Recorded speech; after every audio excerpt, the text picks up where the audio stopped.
नांगरनी फांदन गरी पुरमया राजू नामा चाली खाबो आले बिला राजू नामा चाली खाबो सांगे वारी अब जबल पुरमारी आले पीरित लगाले दूध आले आले मुलाले जाना दू नांगरला फांदव नारीनी नहीं है वो खाले पाठे खोजी डारो संगवारी खाले पाठे खोजी डारो पातिरेली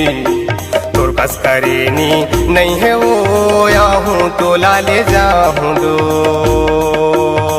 आहूँ याहूँ तोला भगाहूँ दो।